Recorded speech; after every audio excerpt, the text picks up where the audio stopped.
యోగ వాసిష్టము. మనస్సు వర్ణనము. మనస్సు ముముక్షువుల సేవను విడిచి కామాది దోషములనాశ్రయించి శక్తిని కోల్పోవును. గ్రామ కుక్కలు కారణము లేకుండా అటూ ఇటూ తిరుగాడునట్లుగా కారణము లేకుండానే ఈ మనస్సు వ్యాకులమై దీనభావమున దూరదేశములను తిరుగాడుచుండును. దురాశయను వలలోపడిన శూన్యచిత్తము మందను వీడి వలలోపడిన లేడివలే శాంతిని పొందలేదు. తరంగముల వలె చంచలమైన ఈ మనస్సు సూక్ష్మ స్థూల శరీరావయముల చింతను వీడి హృదయమున ఒక్క నిమిషమైనా ఉండలేదు.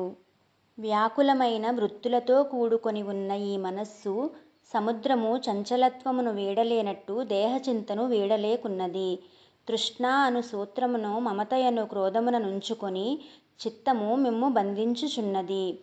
ప్రబలమగు దోషమను ధూమముచే ఆవృతమైన ఈ మనస్సు చింతలను జ్వాలలతో కూడి ఎండుగడ్డివలే మిమ్ము దహించును. అలలవలే చంచలమైన కోరికల విషయములు లభింపకపోవుట వలన ఘాత ప్రతిఘాతమున పొందినదైన చిత్తము మిమ్ము పడగొట్టుచున్నది. చిత్తము మిమ్ము మధ్యపదములగు స్వర్గాది భోగములను అనుభవింపచేయుటకో లేక శూన్యస్వరూపమగు ఈ పృథ్వీయందు కీటక పతంగాది నానారూపములందు భ్రమింపచేయుటకో తీసుకొని పోవుచున్నది. ఈ సంసార సాగరము నుండి బయటపడుటకు ప్రయత్నించు వారిని దుష్టచిత్తములు అవరోధించుచున్నవి. కట్టుబడిన తాటి వలన ఏతము కిందకి మీదకి పోవునట్లుగా మంచి చెడ్డలగు తలపులతో స్వర్గ నరకముల యందు కరుగుచు వచ్చుచున్న మనస్సు వలన బంధింపబడి ఉన్నాము. మనస్సును ఈ భూతమును నిగ్రహించుట చాలా కష్టము.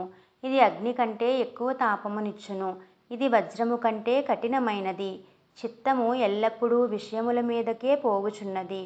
బాలుడు ఆటలు దొరికినచో చదువును వదిలిపెట్టినట్లు చిరాభ్యాస్తములగు ధ్యానాది సత్వ్యాపారములను క్షణములో వదిలిపెట్టుచున్నది. మనసును వశపరుచుకొనుట సముద్రపానము కంటెను మేరుపర్వతమును పెకలించుట కంటెను కష్టతరము. విషయములకు కారణము చిత్తమే. వాంఛలు నశించిన చిత్తమే క్షేమము అగును. అనేకములైన ఈ సుఖదుఃఖములన్నీయు మనసు నుండే జనించుచున్నవి. వివేకము వలన మనోలయమైన ఈ సుఖదుఃఖములన్నీయు నశించేనేవని తలపోయుచున్నాను. ముముక్షువులు దేనిని జయించి అవిద్యా కామకర్మల బారి నుండి బయటపడి శాంత్యాది సద్గుణములకు అధిపతి అగుదురో అట్టి చిత్తమును ఇప్పుడే జయింప కోరవలెను.